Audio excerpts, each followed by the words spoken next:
Okay, so welcome back to our continuing lessons in magic. Today we will be continuing with what may be the oldest trick in the book, which is pulling a rabbit out of one's hat. And since there are many kinds of hats that one could pull a rabbit out of, uh, I'm going to show you a couple here that I have today. But the real problem that I had when I was setting out to make this video was that I don't even have a rabbit. So how the heck am I going to pull a rabbit out of my hat? I don't even have a rabbit. That's crazy. Man, that would be something really magical. And man, like I'm not even that great of a wizard. Like I'm kind of one of those like forgetful gray hat wizards that kind of like always kind of knows the spell that you need to know at the particular moment, maybe, but can't really necessarily explain why. And everything's kind of like fuzzy and hazy and forgetful. And so I'm gonna do my best here, because I'm not one of those wizards. I'm not like a magician that can do. It's called prestidigitation. I can't do that. I'm not one of those ones that can play with playing cards and do fancy card tricks and shuffle the deck into each other and all that kind of stuff. That's beyond me. I'm the other kind of wizard. I just kind of like show people the magic that already exists everywhere, and then they're like, oh wow, that's cool. So I'm that kind of wizard. And so uh, in order for us to be able to do the episode here today, I had to invest in a rabbit for the channel, which meant I had to go and look for exactly the right kind of little rabbit that would be perfect for pulling out of a hat. And I think I did the job. I think I got the right one. Because he's like the cutest little fellow that you've ever seen. Oh my gosh! And this is my rabbit. I come from the house of rabbits. My grandfather was a rabbit from the rabbit house. Also, you guys may know already from watching some of my other videos that I'm a Hufflepuff. So technically, like my grandfather's rabbit and my rabbit were honey bunnies, and so that what that means is that in relation to Harry Potter, it's kind of like we're honey bunny badgers, which means that we're even better than honey badgers because we get like all the benefits of being a bunny on top of being a honey badger. There's a few other benefits we get too. I think we're supposed to be like Jack Bassalopes or something like that too. We're supposed to have like antlers and be like basset hounds, but I think that just means that we have really long floppy ears. We're kind of like, I don't know, some kind of a Highland. I think it's like a Highland Angora bunny rabbit with horns and stuff like that. That's our like heraldry as far as wizards and stuff goes. That's just my family. I don't know what everybody else's families are. There's all kinds of other animals out there, and we'll discuss them all on the show eventually. But this is just I'm just starting with what I know, which is me and my hat and the bunny that lives inside my hat, which is actually my grandfather's bunny. Although he's not actually my grandfather's bunny. I should introduce him to you because he's actually in there right now. If you know where to look, he's actually in there hiding. But he's a little bit shy, and he doesn't like to stick his head out too much. He sticks his head up into the top there to hide because he's really shy. But he's a really cute little bunny, and he's in there. And so before I introduce you guys to him, I should just explain like the reason I picked this particular bunny out of all of the ones that I could pick off of the shelf was actually for a very special reason. It's because he actually does remind me of my grandfather a little bit. That kind of just a little bit of a stern look. Those little eyes, but they care about you. They're like he's yeah, he's proud. He's gonna look out for you. He's got a little mustache, like even though he doesn't have a mustache. It's like this this is my grandfather in like stuffed animal form as far as I'm concerned from when like I was a child. This is what my grandfather felt like to me wearing his wizard hat, which wasn't actually a wizard hat. It was a kind of fedora, uh, and he wore fancy fedoras that were like probably houndstooth or tweed or twill or whatever all those fun things are. But when I saw this little guy and I was looking for who's gonna be our little bunny for the channel to pull out of the hat, I was like, oh my gosh, he's perfect.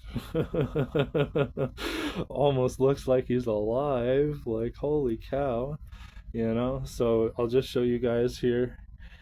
This is Aurora from the Mayoni Tots line. Here we go. I won't show you like everything that's in there, and he's got a tag there. And we're gonna give him a proper name because he is a honey bunny from the long line of prestigious honey bunnies. And so let me just cut the tag off here with my most useful set of tools because it means that I can do the least amount of damage if I'm very, very careful. So there's his tag. I'm gonna cut it there on there. There we go. All right, it's done. You don't have to worry anymore, buddy. We take out that tag. Oh, now your ear doesn't have to hurt anymore. Okay, we're good. We're good.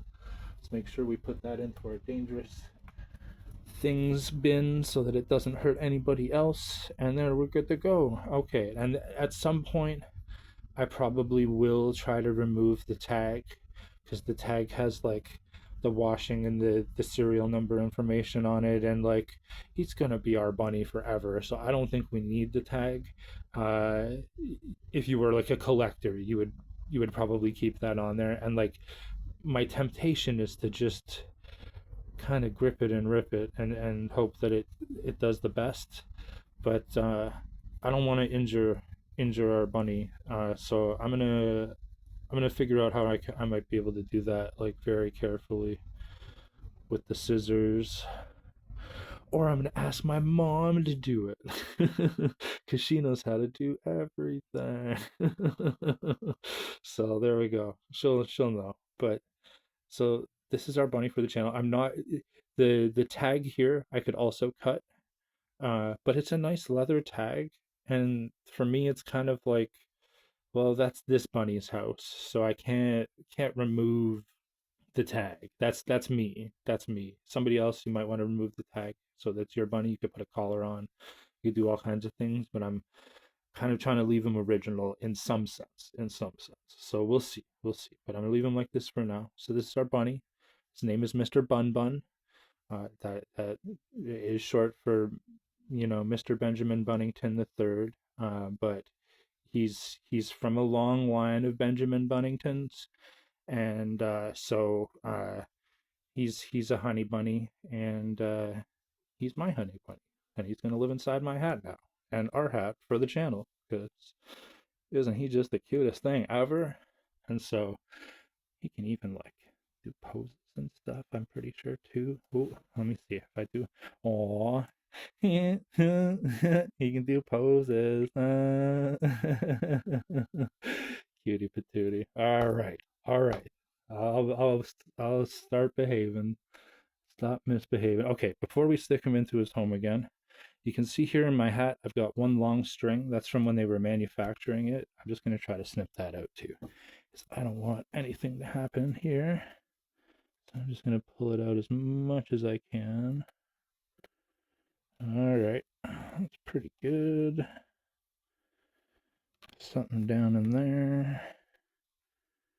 I'm going to do once again with my favorite tools of all time, just open them up very slightly. There we go. Okay. So now it's safer in there for Mr. Bun Bun.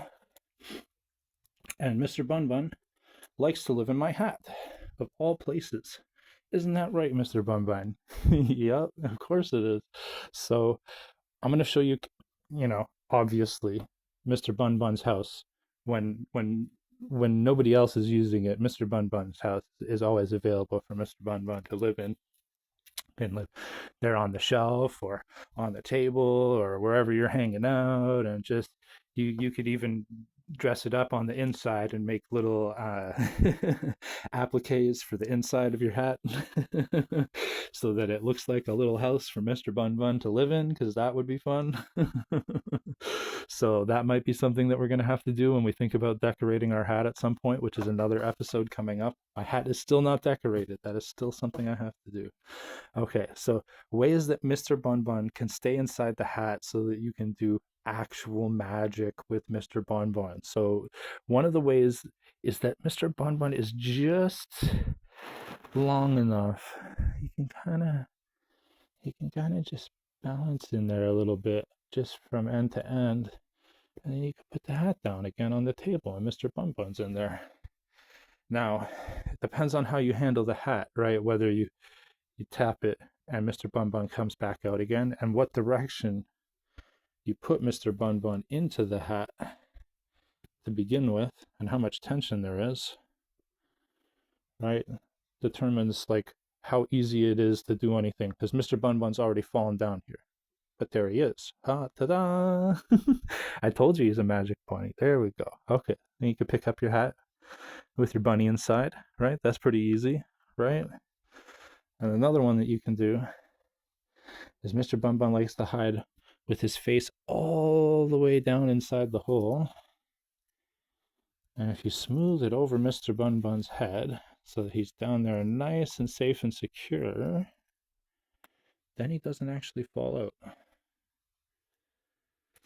And then you can pick Mr. Bun Bun up with the whole hat every time, because Mr. Bun Bun's head is in the exact right place, because he's a trained magical rabbit, right? So he knows everything that he's doing. So that's Mr. Bun Bun in a wizard's hat, right? And gives you a couple of options for how you can play and how you can give yourself uh, magical abilities to make Mr. Bun Bun appear and disappear by doing things like popping him into your coat, or popping him into a pocket or something when nobody's looking. If you're doing like actual prestidigitation, but I'm not very good at that. Like I said, I'm just trying to show you guys like some of the options. Oops, for getting a Mr. Bun to stay in your hat. But that's just if you want him to stay in there. The other funny thing is Mr. Bun is telling me all the time, my problem is just getting him to stay in the first place. My problem is he's falling out all the time, because there isn't really a lot of space in there.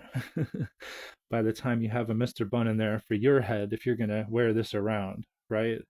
So one of the funny things that you can do is just let him fall out. Just let him fall out on the ground. Poor Mr. Bun, but he's used to it. This is one of his favorite magic tricks of all time. Because if he's falling out of your hat all the time and falling out all over the ground, what it means is that you just keep losing your hair. And if you're just losing your hair, well, that's not too much of a problem. Then you just pick it up back up again, and you can just carry it with you, and then you have your hair with you all the time. So sorry, bad jokes. Here, let me put these guys away. So one of the joys of being a magician is playing to the sides of, you don't have to do all of the prestidigitation. If your bunny is already going to just misbehave all by themselves anyways, just go with it. Mr. Bun, yeah, I know you like misbehaving. All right, well, okay, we'll show them your real home, your other home, your home away from home. Okay, so let's put my hat aside and let's show you grandfather's hat right now. Now, this isn't actually my grandfather's hat. This is just one that when I saw it, it reminded me of him, and I was like, man, I have to have that. And so I picked it up. And this is a felt fedora. Let me show you here. We have a little insignia on the side. And this is from the Jackson Hat Company from the UK. 100% wool, extra large size. There we go. So this is my grandfather's hat, my grandfather's magical hat, right? And it's another kind of hat that bunnies like to live in. of course, because it's almost the right size, right, for a bunny to be able to go and sit in and you can flip them over and not worry about them and flip them back over and do things with Bunny, just hanging out in your hat. It's his favorite hat to be in because he's my grandfather's bunny, so this is in his grandfather's hat, right? Right. It's his little bed. This is where he likes to hang out at night. But one of the other things here is because of the shape of this hat. It's got three pinches here in the front, right? The fedora. And so what that allows us to do is if Mr. Bun is actually sitting up on the table and the fedora goes right onto his head so that the three pinches go right on top of his head, well, then you've got another easy hat pickup that you can do if you're trying to pull a bunny out of your hat, right? It's easy little things, little details in life that if you're trying to do a little bit of magic, these are the things that you might be wanting to look out for if you're looking for a hat or if you're looking for a bunny who you want to pull out of your hat. And so I just thought those would be some fun things to show you. I have one more here for you guys before we go. It's kind of a bonus one, just in case you don't actually have to stick with just a bunny. There's all kinds of other stuff out there. I'll just show you another one. This is this is a little rat I have. He's from Apricot Lamb, and he's got an interesting tail, and he almost looks like a pipe or something too. Like there's a little bit of a shape to him, I kind of like that. That's why I got him. I was thinking like this would be another great creature to play with inside of a hat. You know what I mean? So like what's your familiar? Because the rat is actually one of my familiars. This is like, I was born in the year of the rat, according to Chinese astrology. And so it's like, okay, we got a bunny and a rat. And they can both be friends together. Uh, they can both live inside my hat, right? They can be friends together. So we've got Mr. Bun Bun and Mr. Rattington or Mr. Rat. And there we go. Just some options for if you were thinking about ever trying to pull a rabbit out of a hat. And that's about as simple as I could make it, guys. So hope you enjoyed that one. This is our continuing series on magic. Episode 2, I think. I don't know. I don't know how many I've done already. Everything's magical. Everything. So all the episodes. I don't know. We're just here having fun. And hope you guys join us next time for more fun in the realm of the magical fun stuff that we can do here on the channel. All right, guys. See you next time.